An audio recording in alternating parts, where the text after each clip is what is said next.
Speaker, thank you for the opportunity to add my voice to this debate. Let me thank the Finance Minister for availing himself to take us through the whole essence of this bill. Let me thank also the Committee on Finance for their industry in helping shape the bill to its current form.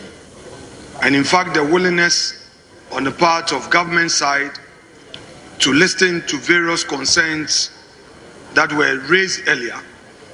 And finally, this afternoon, the leader of government business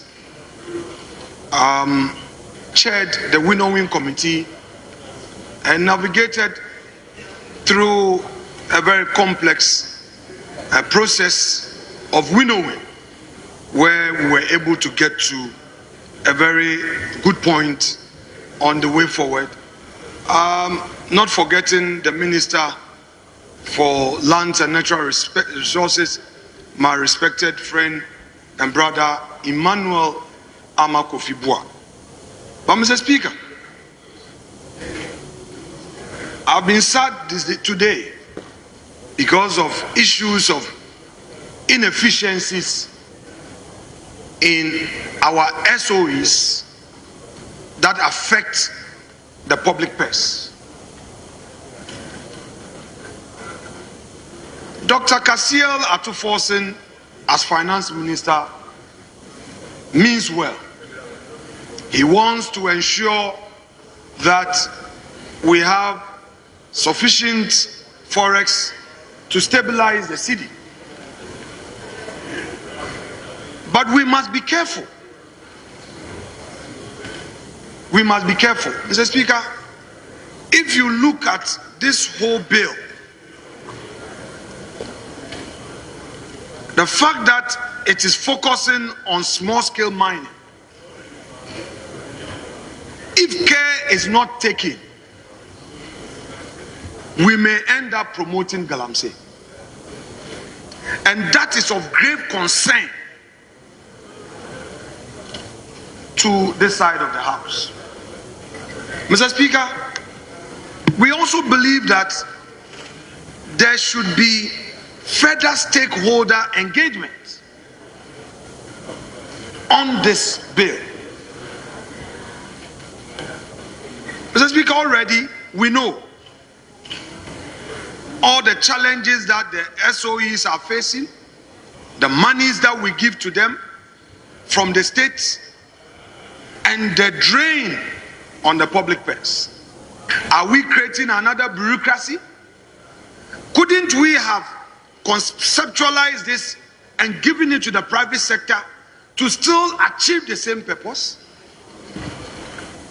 Today, whereas the Ministry of Agri needs more money and is not getting it, we are giving $270 million to the Gold Board with the aim of regulating and ensuring that they get the gold from the market and export. Those who are going to benefit from this, if they don't pay back, what would the state do?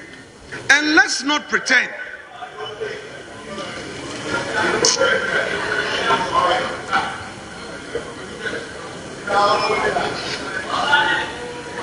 if they don't pay, what would we do?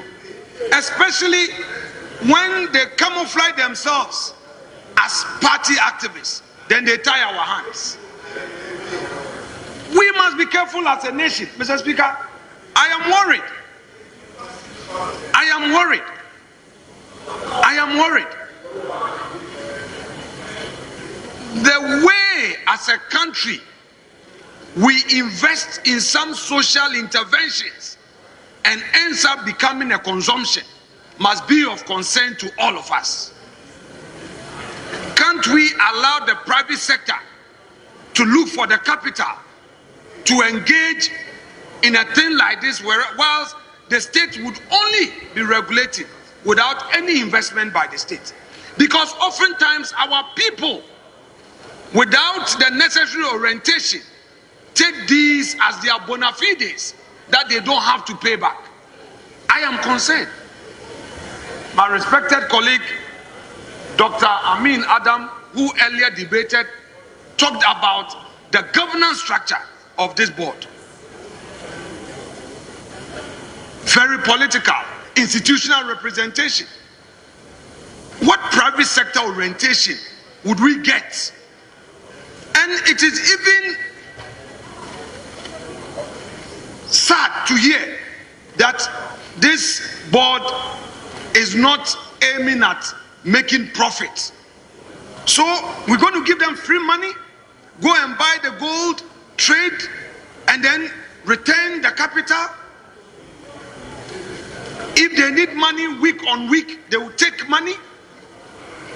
We know the challenges that Cocoa Board has had, and we've been complaining about Cocoa Board. Nearby Cote d'Ivoire, cocoa is in the private sector. The private operators are dealing with cocoa, and they are still achieving their 1 million tons and above.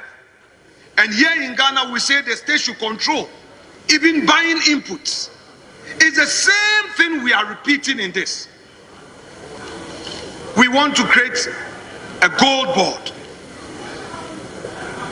a chief executive to be politically appointed, a board with representations from institutions, also to be politically appointed. I'm not saying political appointment is bad. I'm not saying that. But we know that people often take advantage. Are we going to achieve what we mean to achieve, what we want to achieve? Mr. Speaker, let's tread with caution. If you come to the issue of centralization and monopoly, the risk involved. One, the policy gives Gold Board excessive control over gold trade, making it a government monopoly. Is that what we want? Ghana prides itself as a free market economy. Are we going to create another monopoly? Is that what we want? And this law also prevents private license buyers from directly engaging with miners. Obviously, this will discourage investment and affect competition. Added to this, Mr. Speaker, the state's involvement in the trading also means that the pricing, liquidity, and market access could be subject to political interference. That comes without doubt. Now let's look at the impact of this on small-scale miners. So miners would only be forced to sell to Gold Board. What that means is that there is likely to be unfair pricing if the Gold Board sets lower than the market rates, and the possibility of increasing smuggling, the very thing we want to prevent. There will be no room for negotiation.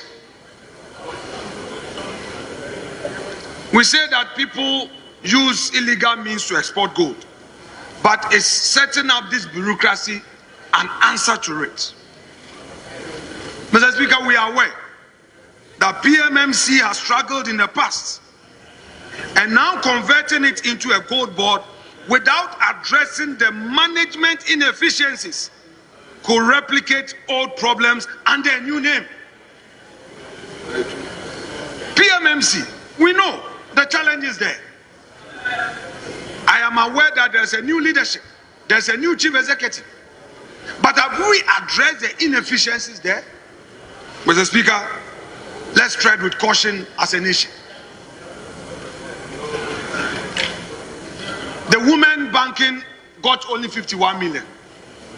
Agriculture got got 924 million. Even the mighty big push got only $800 million. This money could have been invested in agriculture to create a certain value chain that would have positive impact on our people. The people in Oti, the people in Volta, the people in Central, those farmers,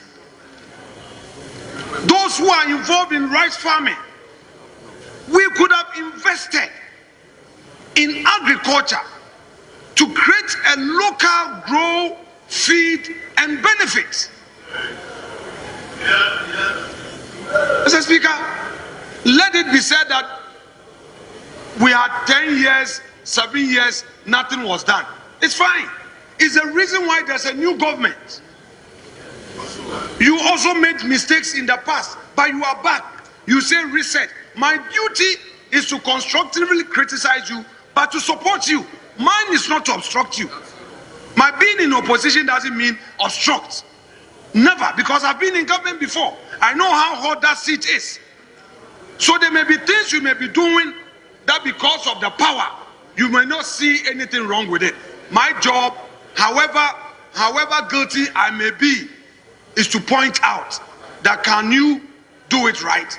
Mr. Speaker, if we cannot find money for farmers to create a new value chain for agriculture, but we can create the same space for this, what happens if things go bad? Mr. Speaker, I can only wish the government well, but there are red flags. And I would plead with government, especially the young man who is going to be the founding chief executive of this firm. He's a lawyer. He's made his name in the political space. He should see to it that if this law is passed, he leaves a legacy to guide the future. Because, Mr. Speaker, there are clear dangers. The risks are obvious. They are imminent. We shouldn't take it for granted. So, my brother Sammy Gyamfi, this is a call on you to ensure that you create an entity that will benefit Ghana. Otherwise, there may be people walking around. I campaign for JM. I campaign for Merikopoku. I campaign for Harun Edrusu. It may not be true. And they will come and take the money. What guarantees are we putting in place? If you take the money, are you going to post a guarantee that if you don't buy the gold, you return the money? Mr. Speaker, this is a serious matter. My mathematics is not good, but multiply $270 million by 16. What do you get? 279 million. Multiply it. 279 million by 16.